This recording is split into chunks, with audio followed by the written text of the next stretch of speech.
Vous recherchez une école de référence pour une double formation universitaire et professionnelle de qualité? Voici l'opportunité à ne pas rater. L'École supérieure d'administration, d'économie, de journalisme et des métiers de l'audiovisuel ESAE vous offre des programmes d'enseignement en licence et en master orientés vers l'emploi qui font d'elle une référence à travers les filières de l'administration générale et territoriale, l'administration du travail et de la sécurité sociale, droit, diplomatie et relations internationales, administration hospitalière, universitaire et intendance, journalisme et métiers de l'audiovisuel et toutes les filières des sciences de gestion. Une seule adresse, www.esae.bj.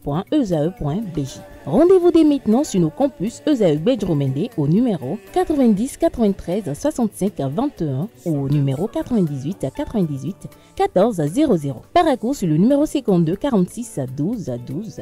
Aboumé-Calavi au numéro 52 88 44 44. Akpakpa au numéro 52 88 33 33. ESAE, l'excellence à un nom. On démarre avec la phase allée de la Ligue professionnelle qui s'est achevée à la 17e journée. Effectivement, démarrée il y a quelques mois sur toute l'étendue du territoire national, la Ligue professionnelle de football a connu un engagement remarquable des différents acteurs et amoureux du cuir-rond. Au total, 306 rencontres ont eu lieu lors des 17 journées dans les deux poules, à savoir poule A et poule B. Romaric Djessougogbenu nous dresse le bilan à la fin de cette phase allée qui s'est achevée le week-end écoulé.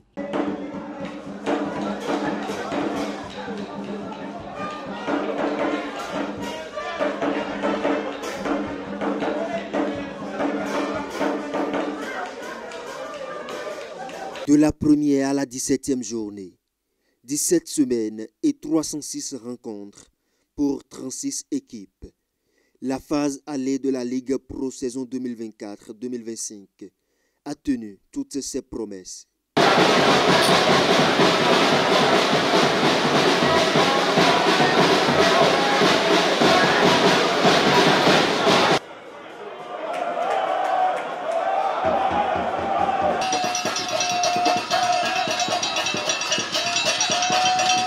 Ce parcours intense s'est déroulé sur l'ensemble du territoire national avec des infrastructures sportives soigneusement préparées pour accueillir chaque journée de la compétition. La ferveur des supporters a été palpable. Ces derniers n'ont pas économisé leur soutien pour encourager les équipes dans les différents stades.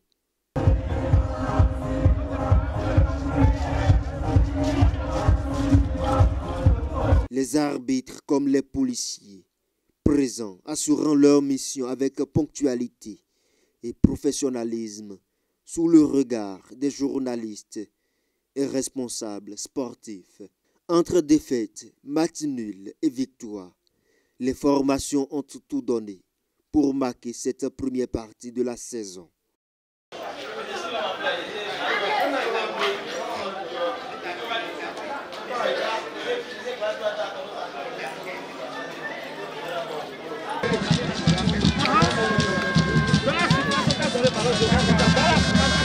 Une pause s'impose. Elle est bien méritée.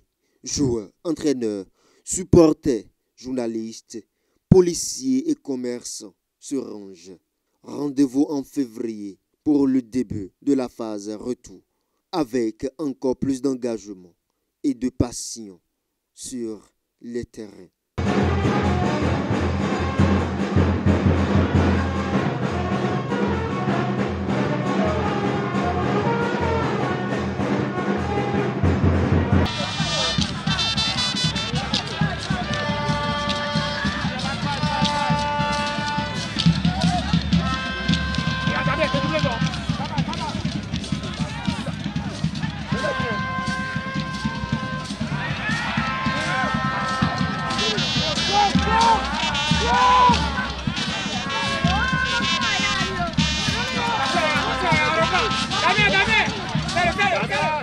Les requins de l'Atlantique renforcent leur encadrement pour la phase retour. Débuté seulement depuis le lundi 20 janvier 2025, l'on a déjà la première annonce marquante du mercato béninois. Elle concerne les requins de l'Atlantique qui ont recruté le Camerounais César Emmanuel Mboma en tant que directeur sportif.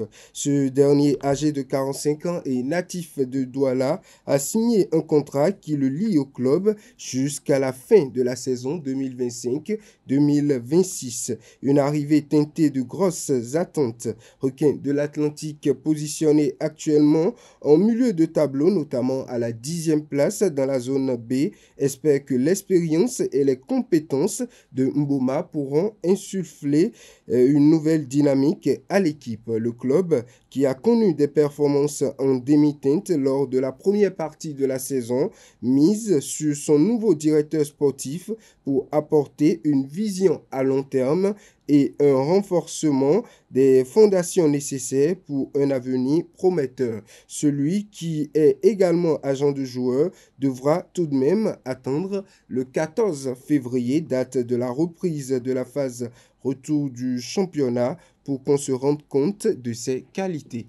On finit avec le tirage au sort de la CAN 2025 qui se tiendra le 27 janvier prochain. Le tirage au sort de la Coupe d'Afrique des Nations 2025 qui aura lieu du 21 décembre 2025 au 18 janvier 2026 se tiendra le 27 janvier 2025, a annoncé la Confédération africaine de football CAF le mardi sur son site officiel. La cérémonie va démarrer à 19h heure algérienne et verra la participation des délégations des 24 nations qualifiées, a précisé l'instance du football africain. Les 24 équipes qualifiées, dont l'Algérie, seront réparties en 6 groupes de 4. À l'issue de la phase de groupe, les 2 meilleures équipes de chaque poule ainsi que les 4 meilleurs troisièmes accéderont au 8e de finale. La Coupe d'Afrique des Nations verra son coup d'envoi le 21 décembre 2025, tandis que la finale aura lieu le 18 janvier 2026. La liste des 24 pays qualifiés, on a le Bénin, l'Afrique du Sud, l'Algérie, l'Angola, le Botswana, le Burkina Faso, le Cameroun, les Comores, la Côte d'Ivoire, l'Égypte, le Gabon, la Guinée équatoriale, le Mali, le Maroc, le Mozambique, le Nigeria, l'Ouganda, la République démocratique du Congo, le Sénégal, le Soudan, la Tanzanie, la Tunisie, la Zambie et à la fin le Zimbabwe. Merci à vous pour cette présentation de la page des sports. Chers amis internautes, à présent, on appelle en plateau Francis Fahmi et Atifa Olafa.